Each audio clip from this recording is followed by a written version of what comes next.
Good morning, students. Once again, we are here to discuss the English subject, and we are going to start with the English of class 9, that is Beehive is our recommended book of class 9 English, and we are dealing with the 7 number chapter, that is packing. And we have to start from the para 1, that here the poet want to say that I rather pride myself on my packing. मुझे अपने मैंने खुद से कहा कि मैं packing करूं और मुझे अपने पैकिंग पे बहुत गर्व था. Packing is one of those thing that I feel that I know more about any person living. मैं पैकिंग के बारे में ये कह सकता हूँ कि मुझे पैकिंग बहुत ज़्यादा तरीके से आता है. हर एक जीवित या जिंदा इंसान से बेहतर तरीके से मैं पैकिंग कर पाता हूँ. It surprises my self sometimes how many such things there are. I impressed the fact upon the George and Harris. इन्होंने जॉर्ज हैरिस जो इनके फ्रेंड होंगे मे बी स्टूडेंट्स इस स्टोरी में, उन्होंने उनसे कहा कि तुम लोग सारी चीज़ों को मेरे ऊपर छोड़ दो, मैं ये सब कुछ कर दूंगा. They fell into the suggestion. वो बहुत तेज़ी से इनकी सजेशन को मान गए और आराम से बैठ गए. जॉर्ज तो बैठ गए कि वो जिस पे आराम करते हैं हम लोग, वो आराम वाले चेयर पे बैठ करके सिगार पाइप पे डाल लिए मुंह में और फिर बैठ गए. एंड जो हैरिस थी वो पैर फैला करके उस चेयर के ऊपर रख के सिगार जलाने लगी. There was this was hardly what I intended. मेरा मतलब बिल्कुल यह नहीं था कि वह कुछ काम ना करे. मैं चाहता था कि मैं बॉस बनूं और जॉब और हैरिस बहुत ही महत्वहीन काम करे, जो कि इधर उधर की चीज़ें हों जो मैं पैकिंग के दौरान मुझे ज़रूरत पड़े या कुछ मैं उन्हें डायरेक्शन दे सकूं. Like pushing them aside every now and then with oh you here let me do this was there you are simple enough really teaching them, as you might say. They are taking it in the way they did irritated me. There is nothing does irritate me more than seeing other people sitting about doing nothing when I am working.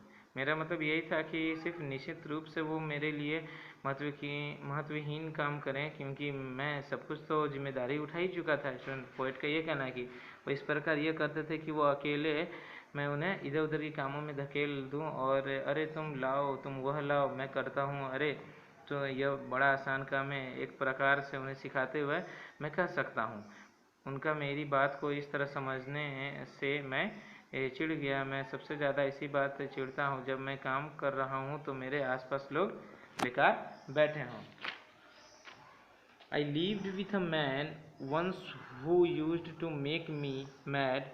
That way, we would toil on the sofa and watch me doing things by the hour together. He said I did him real good to look at me messing about. Now I am not like that. I can't sit still and see another man slaving and working.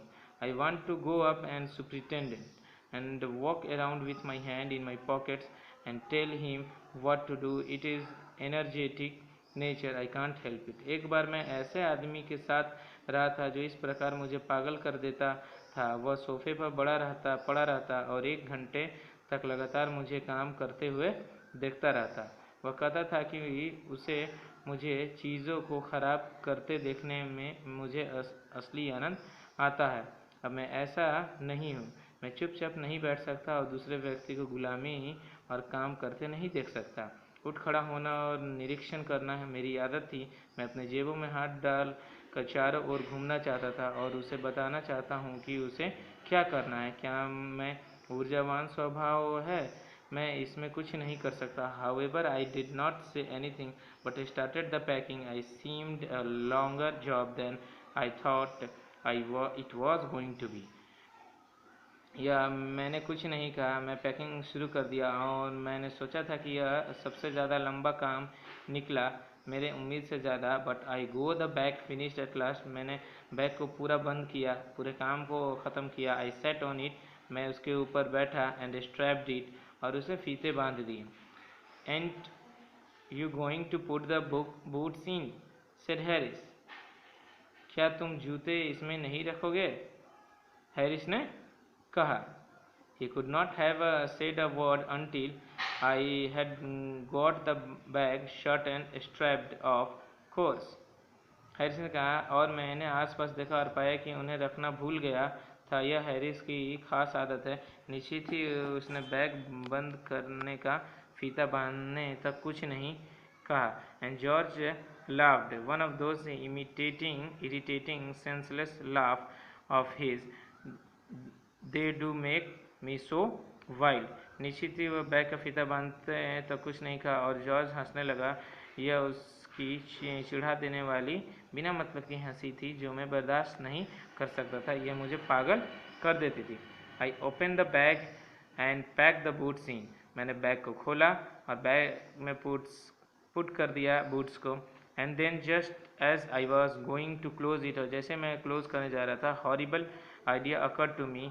Had I packed my toothbrush, क्या मैंने अपना toothbrush रखा? I don't know how it is but I never do know whether I have packed my toothbrush.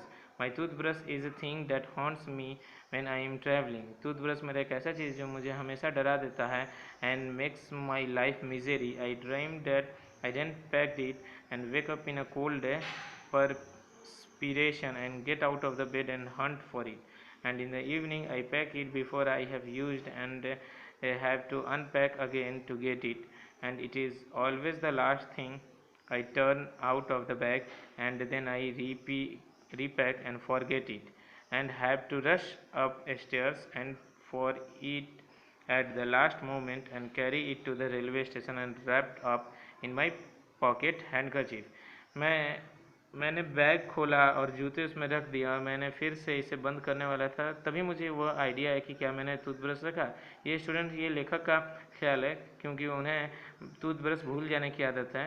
वो बता रहे हैं कि मुझे पता नहीं कि ऐसा क्यों है, क्योंकि मैं कभी भी जब सफ़र करता हूँ तो टूथब्रश रखा या नहीं रखा मुझे ये टेंशन सताते रहता।